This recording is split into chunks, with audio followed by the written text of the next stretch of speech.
It's old-time hockey, the way you're supposed to play. You throw a little lumber if a guy gets in your way. You play like Gordie Howe or Eddie fucking Shore. We can't all be Gretzky, Lemieux or Bobby Orr. Hey! And Linden wheels away with Cortman. Linden to Cortman. Back to Merzan. His shot saved. Rebound running. Loose puck.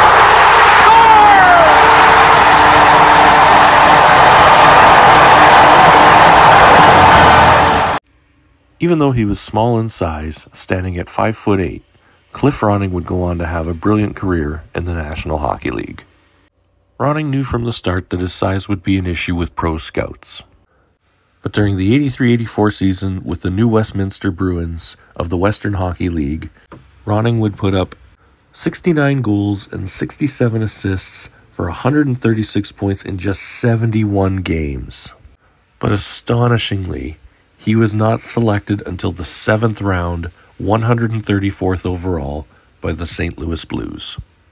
In an already stacked draft that included the likes of Mario Lemieux, Kirk Muller, Ed Olczyk, Al Iafrate, Shane Corson, Gary Roberts, and Kevin Hatcher, Ronning could have easily been taken in the first round, in place of guys who only played a handful of NHL games like Trevor Steinberg, Roger Belanger, and Selmer Odeline, and could have definitely taken the place of guys who never even touched NHL ice, such as David Quinn, and for obvious reasons, Duncan McPherson if you're a friend of the channel. But it's definitely interesting to go back and revisit the 84 draft, where guys like Patrick Waugh weren't even taken until the 3rd round.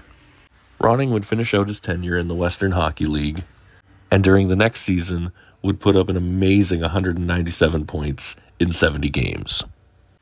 During the 85-86 season, he would play with Canada's national team, touring around the world and playing in exhibition games and tournaments. He would play 71 games for Canada, scoring 55 goals and 63 assists for 118 points.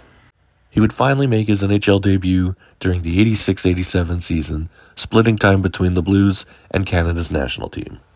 With the Blues, he would play in a total of 42 games, scoring 11 goals and 14 assists for 25 points. Ronning wouldn't become a full-time St. Louis Blue until the 88-89 season, where he would appear in 64 games and score 55 points, and spent the rest of the season playing for the Blues' IHL affiliate, the Peoria Rivermen. During the 89-90 season, he didn't play in the NHL at all, instead opting to play for the Italy A-League for the Asiago Hockey Club, where he would put up an astonishing 135 points in 42 games.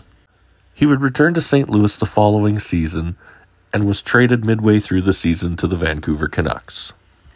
Ronning would spend another 5 seasons in Vancouver and become an integral part of their quickly improving team, and would have his most productive season during 92-93, where he would put in 85 points, and he was a huge part of the Canucks making the Stanley Cup Finals in 94.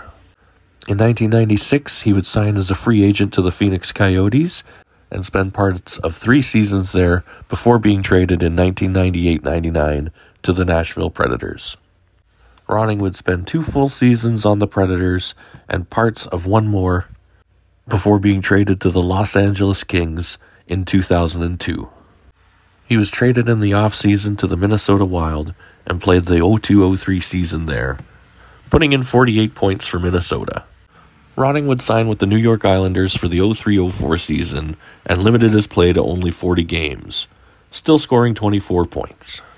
He would retire at the end of the season, playing in a total of 1,137 NHL games, scoring 306 goals, 563 assists for 869 total career points.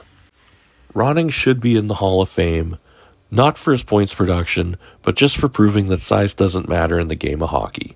Speed and skill can always win out over power and strength. It's old-time hockey, the way you're supposed to play. You throw a